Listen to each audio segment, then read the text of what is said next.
Winston shares stew with Syme, but it's not the food that it leaves a taste. It's the quiet horror of a world where fewer words mean fewer thoughts. What happens when language becomes a weapon? In a grim, low-ceiling canteen buried underground, the story opens with Winston Smith waiting in a slow-moving lunch queue. The air is thick with a metallic stench from the stew and the sour vapors of Victory Gin. The atmosphere is chaotic and oppressive, both physically and emotionally, a symbol of the stifling world in which Winston lives. He is approached by Syme, a fellow party member who works in the research department. Described as intelligent but cold, Syme is a philologist specializing in Newspeak, the official language of the party. Although Winston considers him more pleasant than others, he hesitates to call Syme a friend. In this society, friendship no longer exists in the true sense. Only the more politically sanitized term comrade remains. Their conversation begins with a seemingly mundane question. Syme asks if Winston has any razor blades. Winston lies, saying he has none, although he is secretly hoarding two. This small exchange highlights the state of constant shortage and forced dishonesty among citizens. Even basic items like razor blades are almost impossible to obtain through official means, reinforcing the party's control over personal needs in daily survival. The conversation shifts abruptly when Syme asks if Winston watched the public hanging of prisoners the day before. Winston claims he was working and would catch the footage later. Syme disapproves, insisting that recorded images are a poor substitute for witnessing such events live. His words, though polite on the surface, carry an implicit accusation, suggesting that Winston's reluctance to attend may indicate a lack of proper party spirit.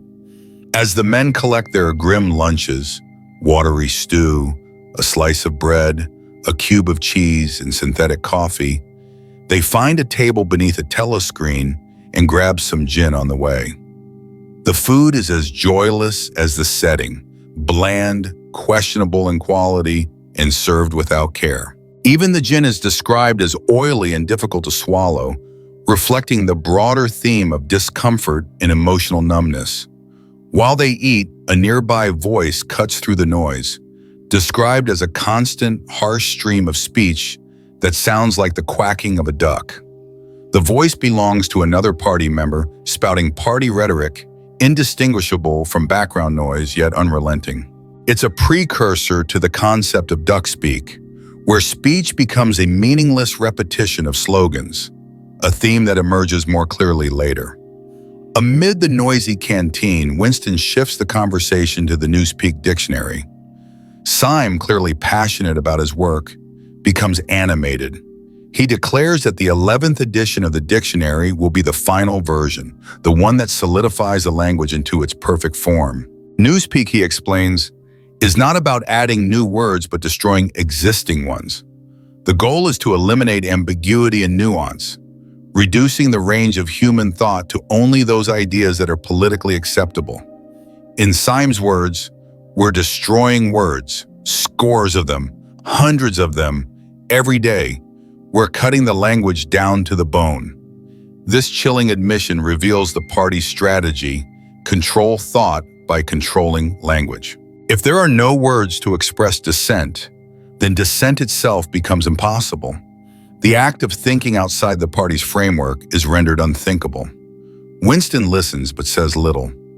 Internally, he understands the danger of people like Syme, intelligent, articulate, and unrelentingly orthodox. Syme takes pride in what he sees as a beautiful project, the reduction of language to a skeletal form, where even the concept of when will be replaced with ungood, and strength will be expressed only in rigid phrases like plus good or double plus good. Despite Syme's devotion, Winston silently reflects that Syme will likely be vaporized one day. His intellect, his enthusiasm, and his lack of caution make him a threat. The party may not tolerate clear thinkers, even loyal ones, because clarity itself is dangerous in a world built on contradictions. This passage is a masterclass in Orwell's subtle world building. It begins with something as ordinary as lunch and leads the reader into the heart of authoritarian control, where food is rationed, friendship is abolished, death is entertainment, and language is weaponized. Winston stood once again in line, not just for stew, but for survival. The setting, a low-ceilinged canteen soaked in the smell of metallic stew and cheap gin, was more than a backdrop. It was a symbol. The scene invited the reader to step into a world where scarcity wasn't just material, it was spiritual. There was food, yes, but nothing to nourish the soul. In Orwell's world, even the stew reeks of control. From the very first line, in the low-ceilinged canteen, deep underground, the lunch queue jerks slowly forward.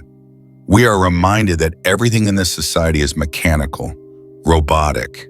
Even hunger moves in a controlled fashion. The physical setting mirrors the inner state of the citizens, compressed, dim, and numbed into submission. Then comes Syme. He is not a friend in the traditional sense, as Winston quietly admits. You did not have friends nowadays. You had comrades. This distinction is subtle but devastating. In a world where language has been weaponized, even relationships are redefined. The word friend implies warmth, trust, and freedom. Comrade implies surveillance, duty, and shared loyalty, not to each other but to the party. Syme's request for razor blades seems casual, yet it highlights a deeper truth: manufactured deprivation. Razor blades, like buttons or shoelaces, vanish from party shops without explanation.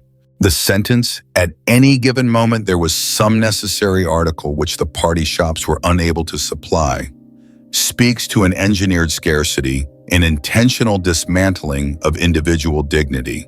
In a society that controls your needs, even grooming becomes a matter of loyalty and barter. But perhaps the most chilling moment in this section is when Syme, with morbid glee, recalls the hanging. "It was a good hanging," said Syme reminiscently. "I like to see them kicking, the tongue sticking right out, in blue, a quite bright blue." This isn't just callousness. This is indoctrination so deep that cruelty becomes aesthetic.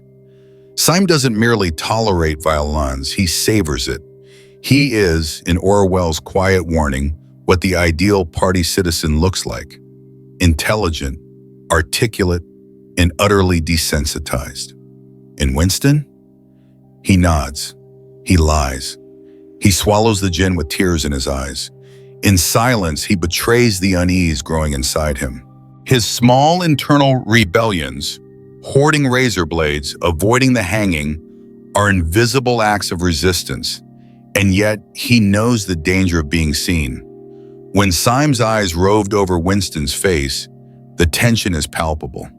In Oceania, your face is no longer yours.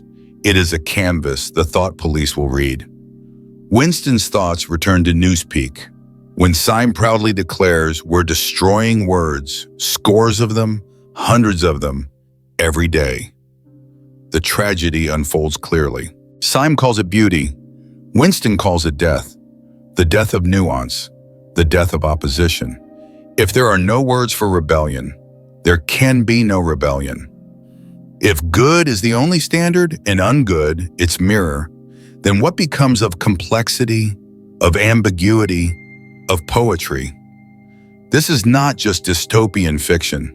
It is a warning, one that grows louder in our own age of algorithmic speech and ideological simplicity. The party doesn't fear violence, it fears language.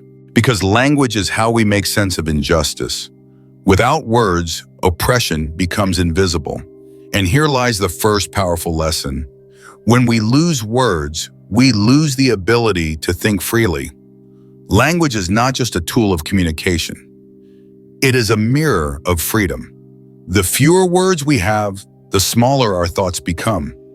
As the canteen buzzes and duck-like voices quack around them, Winston's resistance remains internal, but present. He asks about the dictionary. Syme, glowing with ideological fervor, answers with alarming joy. The 11th edition of Newspeak is not about innovation, it's about finality. The shape it's going to have when nobody speaks anything else. That phrase echoes like a verdict. The final edition is not just the end of language, it is the end of dissent. We see that in Syme's pride when he explains, Newspeak is the only language in the world whose vocabulary gets smaller every year. He says it with a sense of wonder. But Winston and the reader feel the creeping dread. A shrinking vocabulary means shrinking thought. It means history is rewritten, nuance erased, and people like Syme, who understand too much, become dangerous not for their rebellion, but for their clarity. Which leads us to the second lesson. Not all threats come from the disobedient. Some come from those who think too clearly. In oppressive regimes, intelligence can be more dangerous than resistance. Syme is loyal, but too articulate. He is not a heretic, but he sees too much. As Winston quietly concludes, Syme will be vaporized. The stew remains lukewarm, the gin burns, and trays clang across metal tables. But beneath the noise, Orwell shows us a moment of profound clarity. It is not rebellion that gets you killed, it is insight. Finally, we arrive at a question that Winston dare not voice. What kind of society celebrates the destruction of its own language? This is not just about Oceania. Orwell is challenging the reader to look beyond fiction into our own world, where language is flattened, dialogue polarized, and the nuance of thought sacrificed to the ease of slogans. Winston's silence, his subtle dread, his feigned indifference, all mirror the quiet resistance many feel in any authoritarian context, even today. He doesn't shout, he doesn't fight, he simply listens and remembers. And in a world built on forgetting, memory itself becomes a revolutionary act. In a dim, low-ceiling canteen buried underground, the line for lunch crawls forward with mechanical slowness. The air is thick with the sour scent of Victory gin and the metallic tang of overcooked stew. This is not just a scene of daily routine. It is a portrait of life under the shadow of totalitarian control. Scarcity hangs in the air like steam from the ladle. Even here, amid trays of greasy food and cracked mugs of synthetic coffee, the party's reach is palpable. Everything is rationed, everything is regulated, and nothing is ever quite enough. Winston Smith waits, not just for food, but for a moment to breathe, to observe, to remember that this bleakness was not always normal. He is approached by Syme, a comrade, not a friend, for in Oceania, friendship has been abolished in favor of sanitized loyalty. Syme is bright, sharp, and dangerously articulate. He specializes in Newspeak, the party's official language engineered to reduce the range of human thought. While they exchange pleasantries and share their meager meal, the real conversation begins to unfold. Syme asks about razor blades, a seemingly mundane topic, yet one that reveals a chilling truth. In this society, even the most basic needs, like grooming, are luxuries. Razor blades are hoarded like treasure, traded in whispers, and often entirely unavailable. The deprivation is not accidental, it is calculated. By keeping citizens constantly wanting, the party ensures they remain too exhausted to rebel. The unavailability of ordinary things becomes a quiet tool of psychological submission. Their conversation soon turns darker. Syme, with unsettling enthusiasm, describes a recent hanging. It was a good hanging, and he says, and goes on to detail how he prefers it when the prisoners kick, when their tongues hang blue at the end. His words drip with indoctrination. Violence is no longer horrifying, it is beautiful. The party has succeeded not only in normalizing brutality, but in cultivating joy in it. Syme is not monstrous by nature. He is what the system has made him: intelligent, loyal, and numb. And Winston? He nods. He lies. He hoards razor blades in secret. He avoids executions and hides his real reactions behind a blank face. His rebellion is not loud, but it is present. It lives in his silences, in the way his stomach turns at the gin, in the subtle dread that creeps up when Syme's eyes search his too closely. In a world where even facial expressions can betray you, rebellion becomes a quiet, invisible thing. Syme, oblivious to the danger of his own clarity, continues to glow with pride as he speaks of the Newspeak dictionary. "We're destroying words, scores of them, hundreds of them, every day," he says. He sees it as progress. Winston, silently, sees it as death, the death of nuance, of poetry, of truth. In Newspeak, complexity is a threat. There is no need for words like bad, when ungood will do. Excellent becomes double plus good. Language stripped to its bones becomes a prison for thought. And here lies the first truth Orwell whispers to us. When we lose words, we lose the ability to think freely. In today's world, this warning is more relevant than ever. When social media reduces our communication to hashtags, memes, and emojis, when outrage is more viral than insight, we risk trading depth for speed. Nuance becomes a burden. Reflection is replaced by reaction. And slowly, like Syme's dictionary, our collective vocabulary begins to shrink. The second lesson comes not from Winston, but from Syme himself. He is loyal, he loves the party, yet Winston knows with quiet certainty that Syme will one day be vaporized. Not because he's a rebel, but because he sees too clearly. In Oceania, it's not disobedience that gets you killed, it's insight. Not all threats come from the disobedient. Some come from those who think too clearly. In our own world, this plays out when truth-tellers are silenced, not for their defiance, but for their inconvenient clarity. Journalists, whistleblowers, thinkers, those who refuse to simplify complexity often become the first to be dismissed, discredited, or erased. And still, the canteen buzzes. Trays clatter. The stew remains lukewarm. The gin burns. The telescreen looms overhead, watching, speaking, drowning out independent thought with slogans and numbers. A voice nearby quacks party slogans like a duck, meaningless yet relentless. This is duck speak, where speech loses all depth and becomes noise. Syme doesn't notice. He's too busy dreaming of a world where no one can even think the wrong thought. By 2050, he says, not a single human being will be alive who could understand such a conversation as we are having now. And he means it as triumph. But Winston understands. He says little, yet he listens, and he remembers. And in that act of remembering lies the third truth Orwell gives us.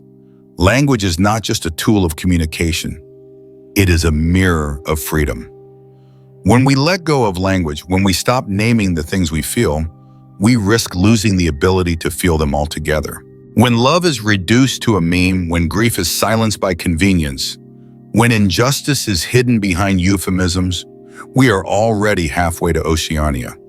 So Winston sits, chewing the tasteless stew, letting Syme speak.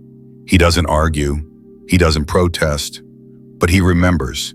And in a world built on forgetting, memory itself becomes resistance. In the sterile, dim atmosphere of the canteen, a heated conversation unfolds between Winston and Syme, a zealous philologist working on the 11th edition of the Newspeak dictionary. As Syme eats his lunch with fervor, he speaks with animated passion about the beauty of destroying language. His argument is not merely linguistic, it is political, ideological, and deeply entangled in the foundations of the party's control. Syme explains that the purpose of Newspeak is not only to simplify expression, but to eliminate thought itself. By reducing the vocabulary year after year, the party ensures that certain ideas, particularly rebellious ones, become not just unspeakable, but unthinkable. Words such as bad become obsolete. Instead, ungood suffices. For emphasis, one might say plus ungood or double plus ungood.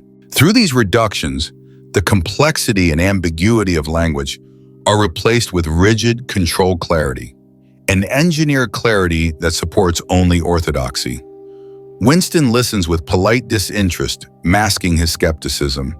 He knows that Syme, though intellectually brilliant and fiercely loyal to the party, is dangerously aware. Too clever, too articulate, too open.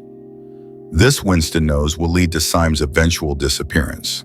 The party does not tolerate those who see too much or speak too precisely. The conversation shifts momentarily to the so-called proles, with Syme dismissing them as subhuman, incapable of the ideological rigor expected of party members. The future, Syme asserts, belongs to a generation that will not even understand old speak. All past literature, from Shakespeare to Byron, will be rewritten into Newspeak, with meanings reversed, histories altered, and truth erased. Even party slogans like "freedom is slavery" will become meaningless without the concept of freedom itself. As Syme outlines this bleak but methodical vision of linguistic totalitarianism, Winston finds himself increasingly isolated in his silent opposition. He reflects bitterly on the inevitable fate of men like Syme, too perceptive to survive. Around them, the mechanical hum of daily life continues. A man at a nearby table speaks endlessly, his voice loud and robotic. He utters party-approved cliches with no variation, no personal thought, just relentless quacking. This leads Syme to bring up the Newspeak term duck speak, a word that can be either insult or praise depending on whom it's applied to.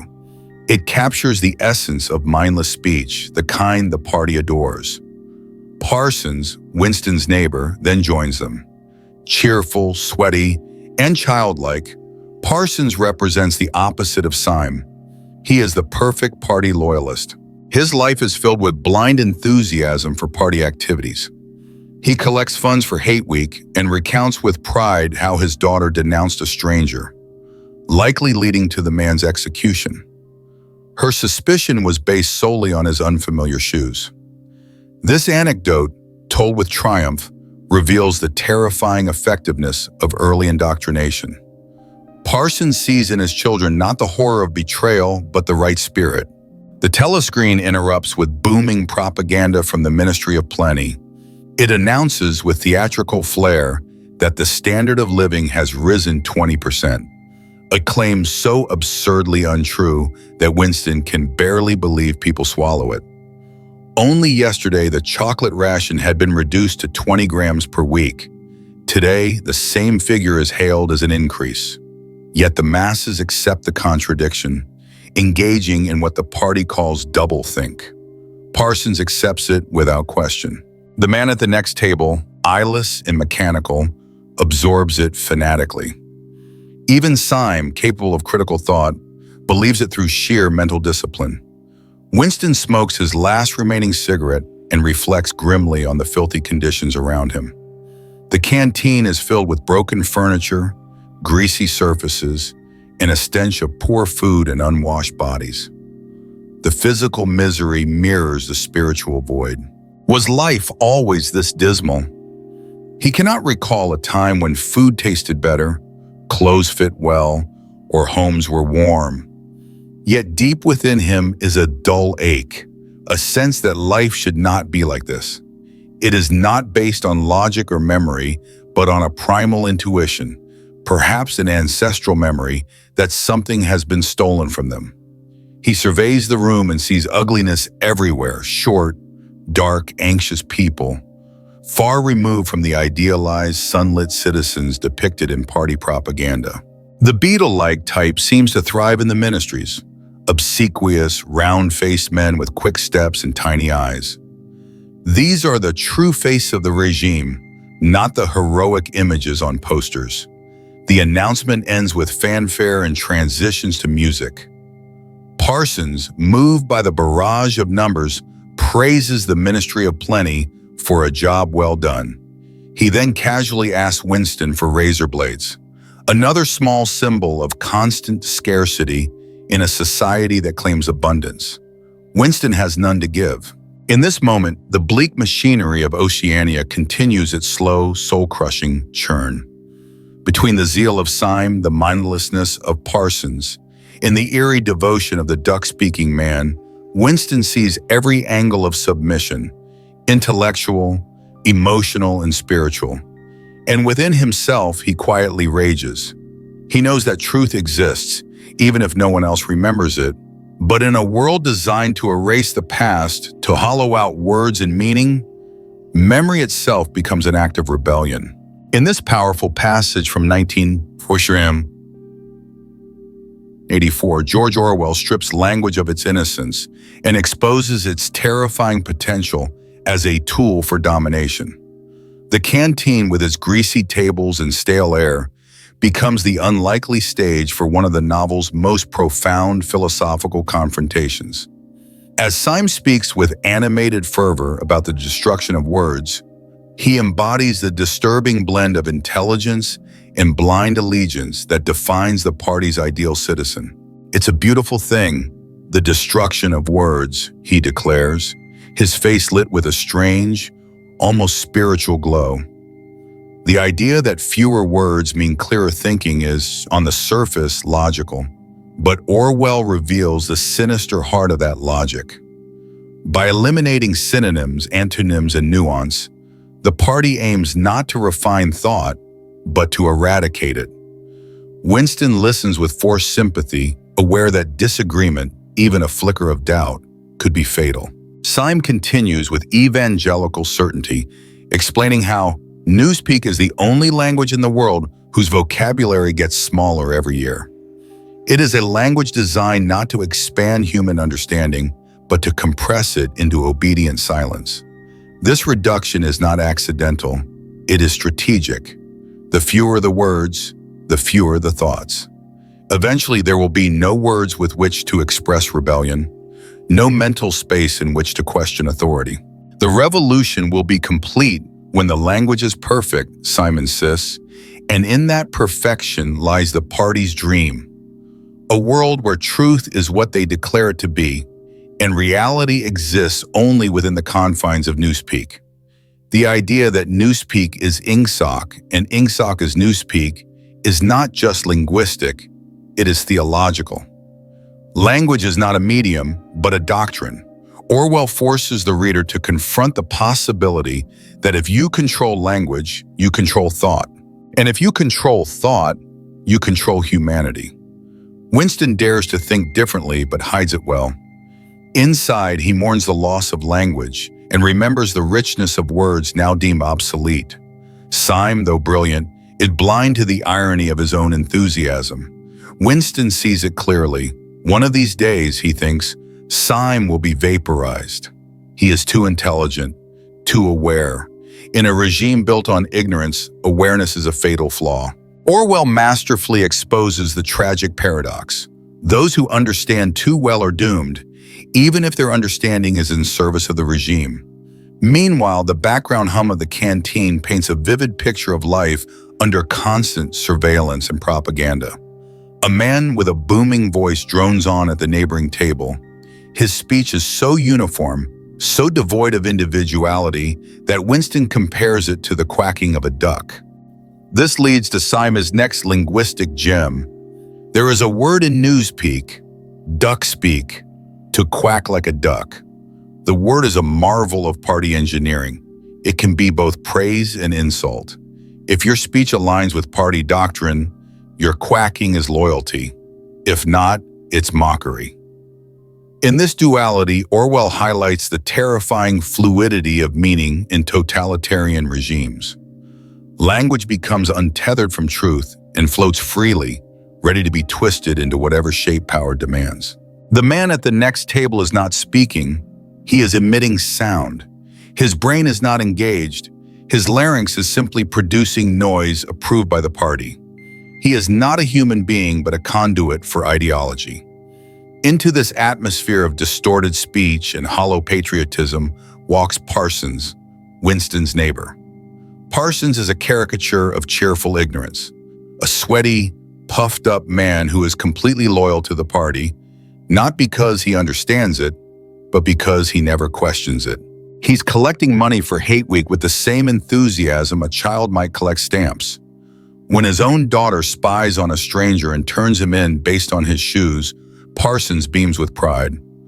"Pretty smart for a nipper of 7, eh?" he says, oblivious to the cruelty of a child taught to equate suspicion with virtue. This vignette, though darkly humorous, strikes at the heart of Orwell's warning. Indoctrination begins young, and it disguises itself as patriotism. Children become spies, not just on strangers, but on their own parents. What begins as enthusiasm for a hike turns into surveillance. The family unit, once a bastion of trust, becomes another front in the war of total control. As if to underscore the absurdity of it all, the telescreen erupts with triumph. "We have won the battle for production." The voice, filled with forced cheer, announces that the standard of living has risen by 20%. Winston, still holding a cigarette carefully horizontal to preserve it, reflects bitterly on the absurdity. Only yesterday, the chocolate ration had been reduced to 20 grams. Today, the same figure is celebrated as an increase, and the people believe it. Was he then alone in the possession of a memory? Winston wonders. Orwell poses a terrifying question. If everyone else accepts the lie, does the truth cease to exist? Through the fray of misinformation, Winston catches glimpses of a past that might never have existed. Had it always been like this? He asks himself as he looks around the dingy, overcrowded canteen. The walls are grimy, the spoons bent, the food tasteless. Yet in his body and the way his stomach clenches and his skin itches, he senses something deeper. There was a sort of protest, a feeling that you had been cheated of something that you had a right to. Orwell here suggests that even when memory is erased, the body remembers. Discomfort itself becomes a form of resistance. The physical environment mirrors the spiritual decay. Everything is broken, old, and coated in grime. The people, too, are worn and gray. Nearly everyone was ugly, Winston observes, and even those who are young carry the weight of resignation in their faces. The party's ideal of sun-kissed vitality and strength is nowhere to be seen. Instead, the ministries are filled with beetle-like men, small, suspicious, hunched, and thriving in the shadow of power. These are not citizens, they are survivors of submission. Orwell does not leave the reader with a clean resolution. There are no heroes here, only quiet witnesses like Winston, clinging to fading truths. But in the texture of this passage, he plants vital questions. What happens when language no longer serves truth? When memory is not shared but suppressed? When children become tools of the state and love itself is a potential betrayal? The answers are not handed to us. Instead, Orwell challenges us to remain alert, to remember, and to question. Syme's doom, Parsons' pride, the quacking man's mindless speech, they are all warnings, and in Winston's silent resistance, we glimpse the faint pulse of humanity not yet extinguished. The message is clear: memory is resistance, language is freedom, and silence in the wrong hands is complicity. To protect what is human, we must first protect our right to think, to speak, and to feel, even when it hurts, especially then. In the dim, metallic quiet of the canteen, George Orwell creates a scene that, while modest in setting, unfolds with profound philosophical depth.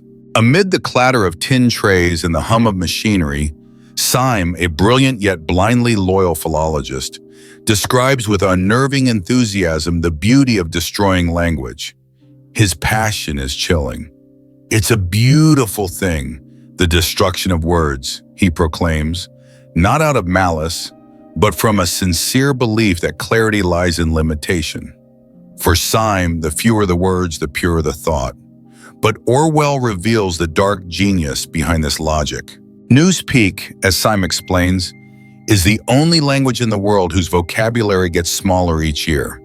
This is not linguistic evolution, it is ideological design.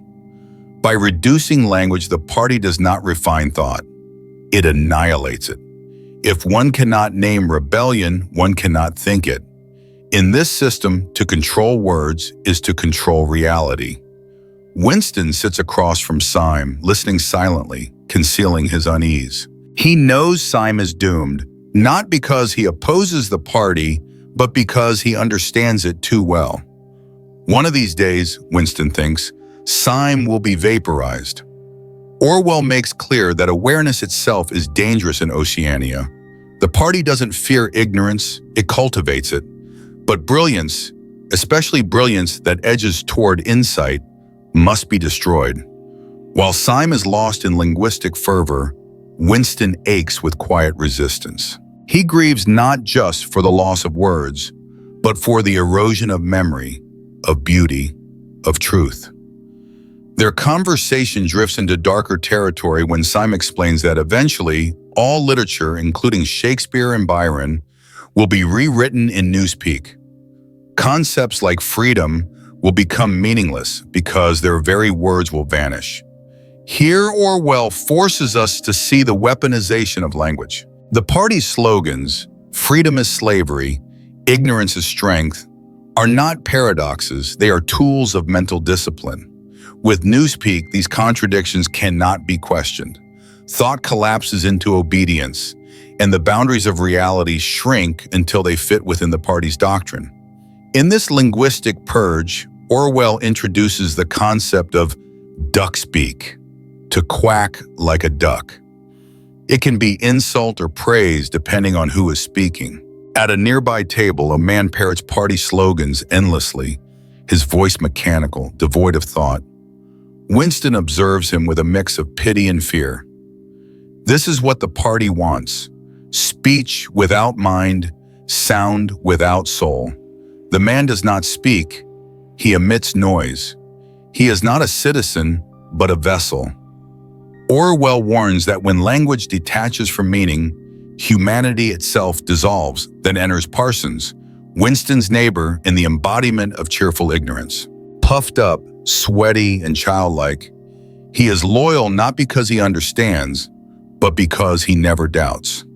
He proudly recounts how his daughter denounced a man for wearing unfamiliar shoes, likely condemning him to death.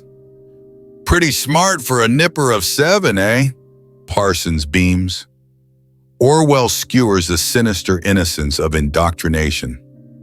Children are not taught to love, but to report. Family bonds are poisoned and trust becomes a liability. In Parsons' Pride, we see the terrifying success of the state's grip. Suspicion becomes virtue, and betrayal a badge of honor. The telescreen suddenly blares with false news. The standard of living has risen 20%. Winston winces. Just yesterday, the chocolate ration had been cut to 20 grams. Now, the same figure is hailed as an increase. Was he, then, alone in the possession of a memory, he wonders? Orwell's question is haunting. If everyone forgets the past, does the lie become truth? Winston's bitter awareness isolates him, but it also preserves his humanity. The party's greatest power is not in deception, but in erasure.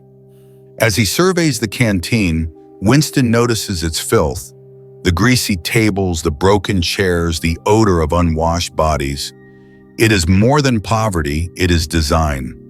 There was a sort of protest, a feeling that you had been cheated of something that you had a right to, he reflects.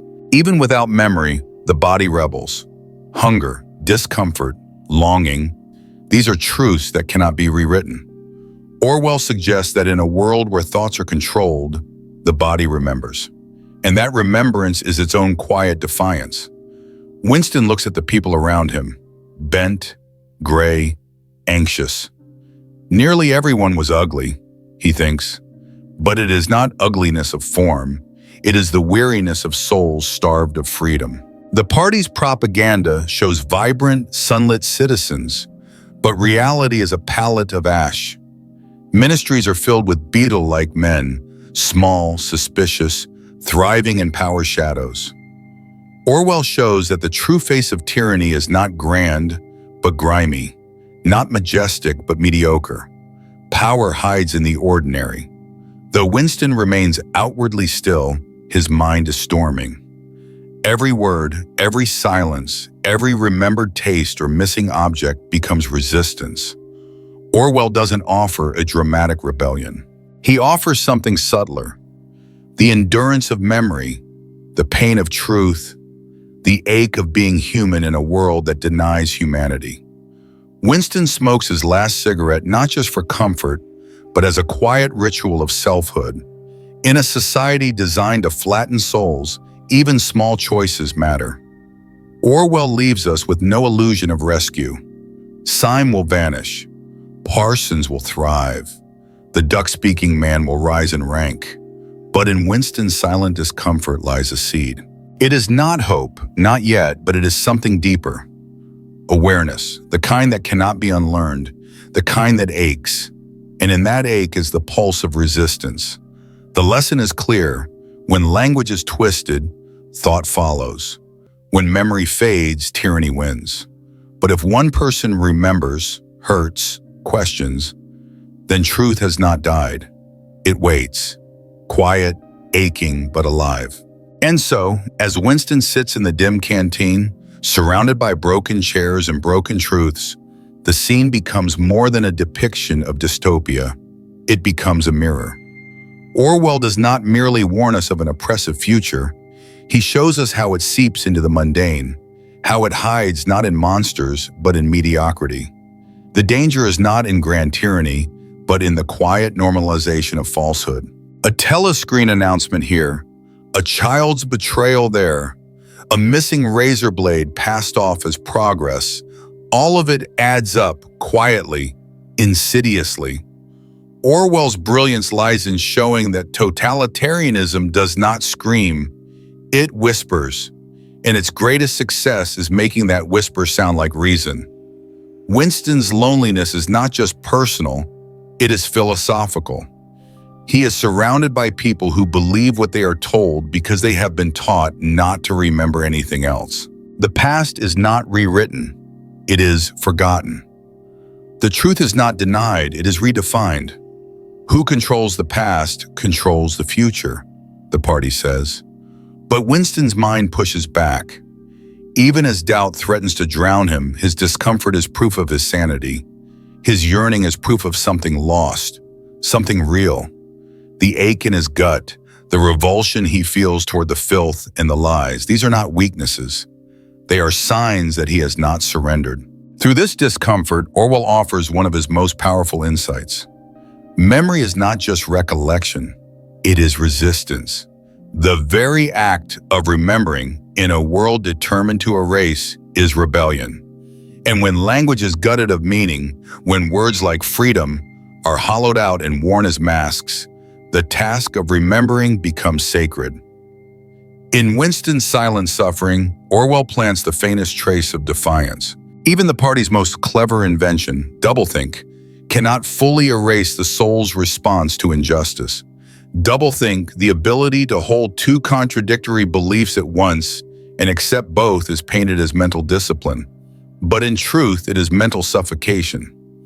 When Winston watches people cheer for an increase that is, in fact, a reduction, he does not marvel at their loyalty, he fears their submission. Their smiles are not victory, they are symptoms. In their joy, he sees decay.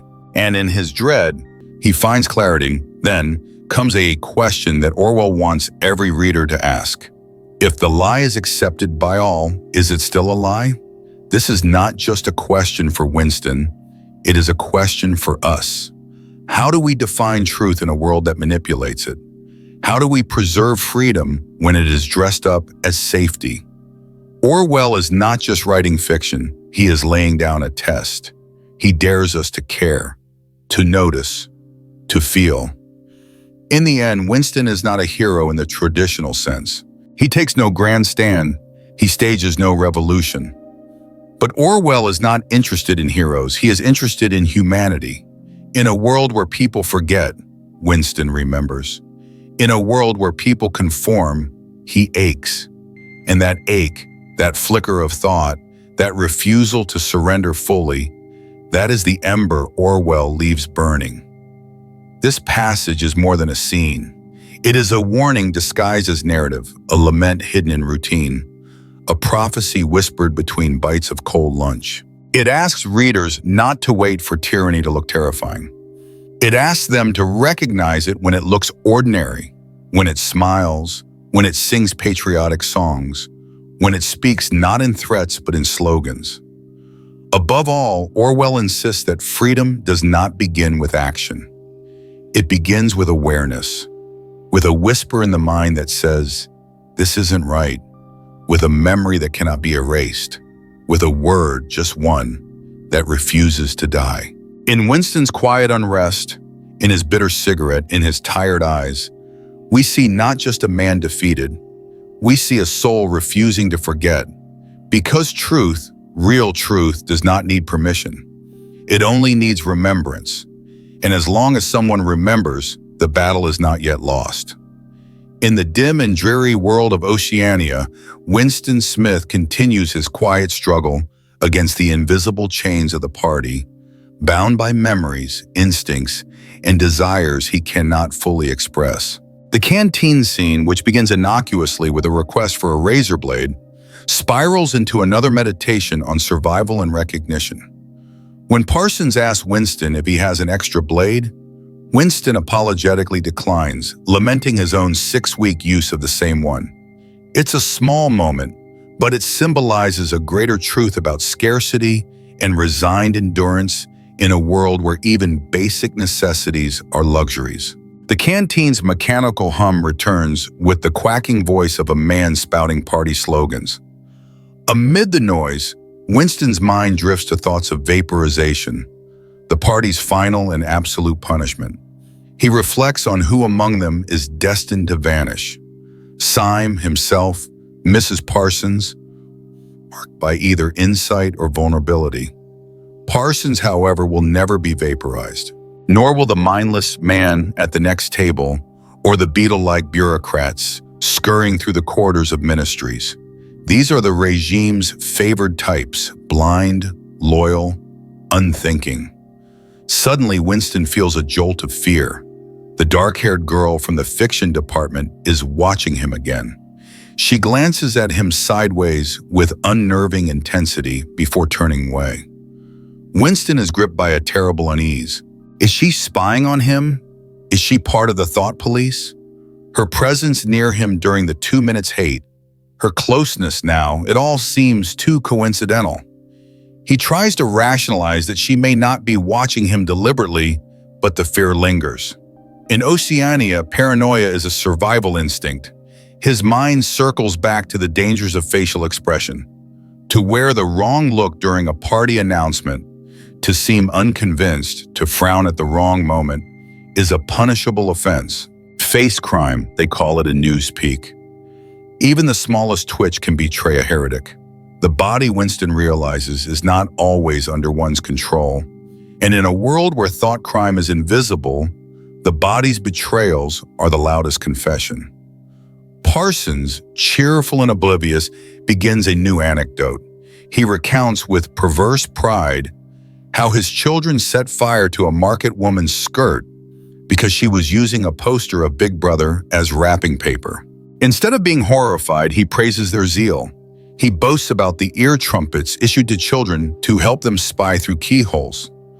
Parsons represents the terrifying normalization of betrayal. Children are taught not love or empathy, but suspicion and pride in punishment.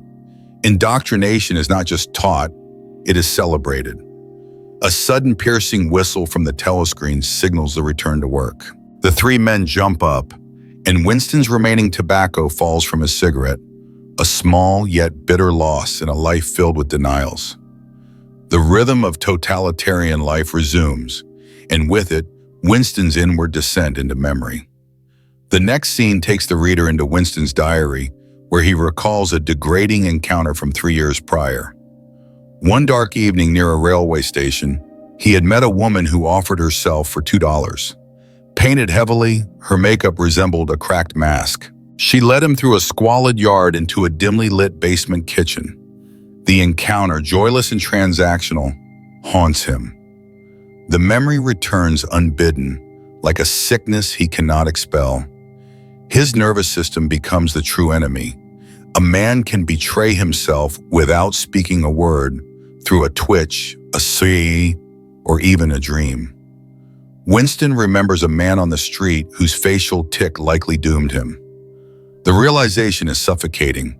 The party has found a way to make even unconscious behavior a crime. He resumes his writing. The woman in the basement, he reveals, was old, perhaps 50, toothless, painted grotesquely, and still he had gone through with it. Writing it down offers no relief. The memory still festers. His body still recoils. The experience was not about desire, it was about defiance, a filthy, joyless rebellion. This memory triggers thoughts of Catherine, his wife or ex-wife, though technically they are still married. They were together for just 15 months, separated without ceremony, as was common when no children were produced. Catherine was tall, athletic, and noble in appearance. But Winston had quickly discovered the shallowness behind the facade. She was a living mouthpiece for party slogans. He nicknamed her the human soundtrack. What made their marriage unbearable was sex. Catherine endured it coldly, rigidly, as though fulfilling a duty. She viewed intercourse not as intimacy, but as our duty to the party. She reminded him of it like a scheduled chore. Her two phrases, making a baby and our duty to the party, epitomized the way the regime invaded even the most personal aspects of life. Sex under the party was stripped of connection, of emotion. Its only approved function was procreation in service of the regime. Love was a danger, eroticism a threat. The Junior Anti-Sex League, artificial insemination, celibacy, they were all part of the same design, to sterilize the soul. The party didn't merely police behavior, it corrupted desire. Winston is not only horrified by his past, but angry at the reality that surrounds him. Why must intimacy be filthy or mechanical? Why must rebellion take the form of furtive scuffles with broken people? He yearns for something real, not just love, but the ability to feel without fear. He remembers the careful training that made party women cold, unapproachable, indoctrinated from birth with slogans and suspicion. Even if exceptions existed, Winston could not believe in them. The system was too thorough. And yet, in the back of his mind, a flicker of fantasy remains, to break down that wall, to ignite real passion, to reclaim the body and soul from the party's grip. As he continues his diary, he writes about how the woman looked in the light.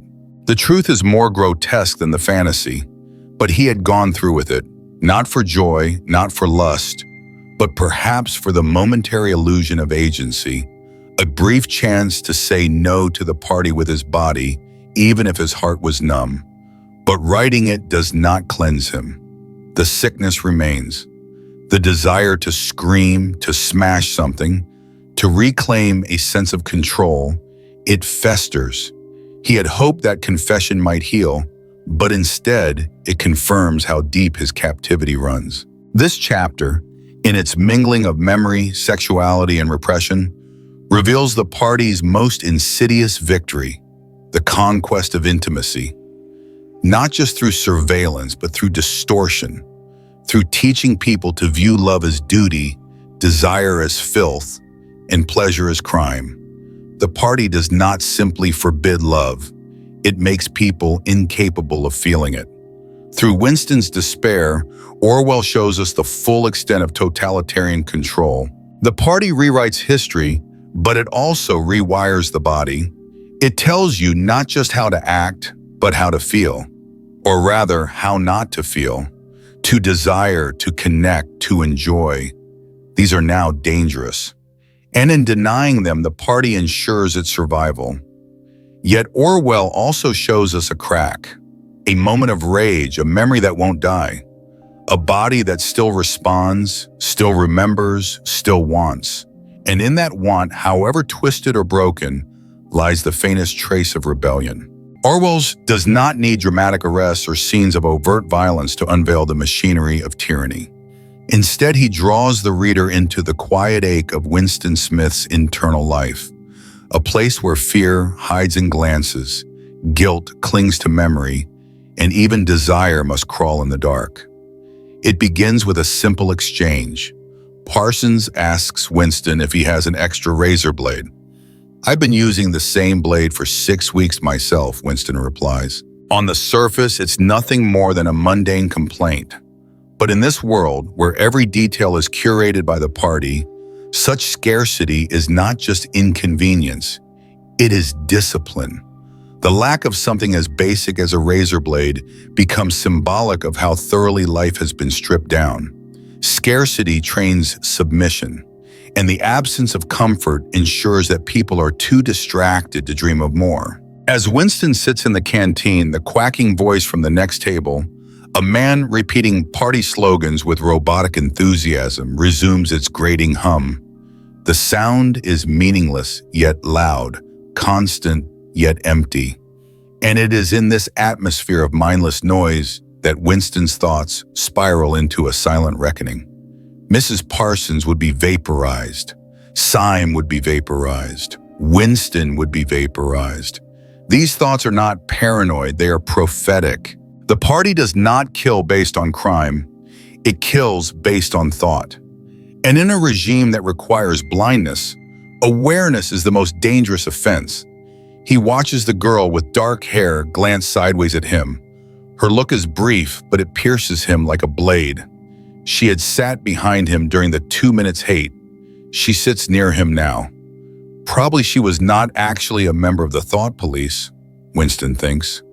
But then it was precisely the amateur spy who was the greatest danger of all. Orwell captures the agony of a world where even eye contact becomes evidence. Winston fears not what she says, but what she might have seen, on his face, in his silence, in his body. Here, Orwell introduces the concept of face crime, the idea that wearing an improper expression is itself punishable. A twitch, a glance, a sigh, the body untrained in deception becomes the ultimate betrayer. And yet, life moves on. Parsons begins a new story, laughing heartily. His children, he says with pride, once set fire to a market woman's skirt for wrapping sausages in a poster of Big Brother. Little beggars, eh? But keen as mustard, he chuckles. Orwell's satire is sharp. What should horrify becomes a badge of patriotism. When children are trained to love betrayal more than kindness, the future is not only bleak, it is sick. The telescreen whistles, it is time to return to work. Winston's last bit of tobacco falls from his cigarette. Another loss, small yet bitter. He does not rage. He simply registers the absence and moves on. This is how the soul is emptied, not in one moment, but in thousands. Back in his room, Winston writes in his diary, he recalls a sexual encounter from 3 years prior, a woman who offered herself for $2. It was really the paint that appealed to me, the whiteness of it, like a mask, he writes. She led him through the yard into a dim basement kitchen. The room reeked of bugs, cheap perfume, and damp clothing. The act itself was hollow, but he did it anyway. It was not lust, it was defiance. In that filthy room, he had done something the party forbade. And yet, the memory does not cleanse, it contaminates. He had written it down at last, but it made no difference. Winston's nervous system, he realizes, is his worst enemy. He recalls a man he once saw on the street whose face twitched involuntarily. A simple, unconscious spasm. That poor devil is done for, he had thought. Even dreams are dangerous. In Oceania, control does not end at words. It seeps into the muscles, the nerves, the unconscious. As he continues writing, the memory of the woman intensifies. When I saw her in the light, she was quite an old woman, 50 years old at least. But I went ahead and did it just the same. The confession spills out in hasty handwriting. But even that offers no relief. His hands tremble, his body recoils. The urge to scream, to hit, to destroy, it remains. Then comes the memory of Catherine, his wife or ex-wife, though technically still married. She was tall, noble in appearance, but empty in mind. The human soundtrack, he called her privately. Their marriage had lasted just over a year. There was no intimacy, only duty. Catherine viewed sex as a political obligation. Making a baby and our duty to the party were her two expressions. She reminded him in the mornings. She never showed pleasure. She never wanted to. Orwell uses Catherine not to mock, but to mourn. She is not a villain. She is a product. The party doesn't simply forbid desire, it erases the capacity for it. The Junior Anti-Sex League, the Artificial Insemination Initiative, ARTSIM, the cold conditioning from childhood, all of it is designed to sterilize the soul. Love is chaos. Pleasure is rebellion. And so the party declares war not just on bodies, but on longing itself. Winston, in his deepest thoughts, knows what he wants. Even to have awakened Catherine would have been like a seduction. What he craves is not lust, but feeling, not pleasure, but connection. He knows that most women in the party are unreachable, armored by slogans and ideology. And yet his heart rebels. The desire to touch, to feel warmth, to be human, that is his act of resistance. The sexual act successfully performed was rebellion. He writes on, describing the moment he saw the woman clearly in the lamplight. Her mouth was black, her face cracked with paint. She had no teeth. She was old. But I went ahead and did it just the same. Why? Because it was his one way to say no, to reclaim even a sliver of freedom, even in filth. But Orwell, with quiet devastation, tells us that even this small rebellion has no reward. The memory torments him. The confession offers no peace. The sickness remains. This, perhaps, is the most terrifying truth, that in a world so fully controlled, even rebellion can be contaminated. And yet, in this sickness, Orwell plants a seed. Winston remembers. He feels. He aches. The party may control his world, but not yet his instincts, not yet his dreams. The lesson here is not in grand defiance, but in the fragile persistence of humanity. Orwell reminds us that tyranny begins with language, but it ends in the body, in the tightening of muscles, in the loss of touch, in the fading of desire. But as long as someone still wants, still remembers, still reaches for something more, then the soul is not lost. Truth, Orwell teaches, does not vanish because it is buried.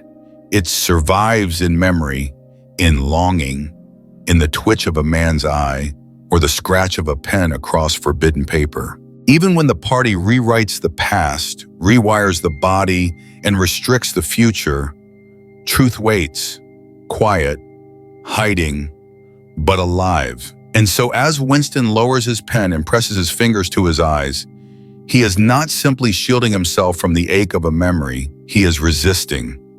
Not with shouts, not with fire, but with the fragile act of enduring emotion in a world where feeling is dangerous. Orwell crafts this scene with tender brutality. Here is a man who can no longer find joy, who recoils from desire, who feels shame more than freedom, yet who still chooses to remember. And that choice, however painful, is the thread that ties him to something bigger than the party, to his own humanity. Winston's pain is not simply personal, it is generational, systemic, cultural. Through his unease, Orwell asks haunting questions. What happens when intimacy becomes policy? When pleasure is not forbidden but redefined as unclean? When love is not just unspoken but unimaginable? In Oceania, the sexual act becomes not a bond between two souls, but a state-approved duty. In Catherine's cold indifference, our duty to the party, we see how deeply the regime has infiltrated even the most sacred spaces of selfhood. This is the true violence of totalitarianism. Not just the erasure of the past or the rewriting of facts, but the sterilization of inner life.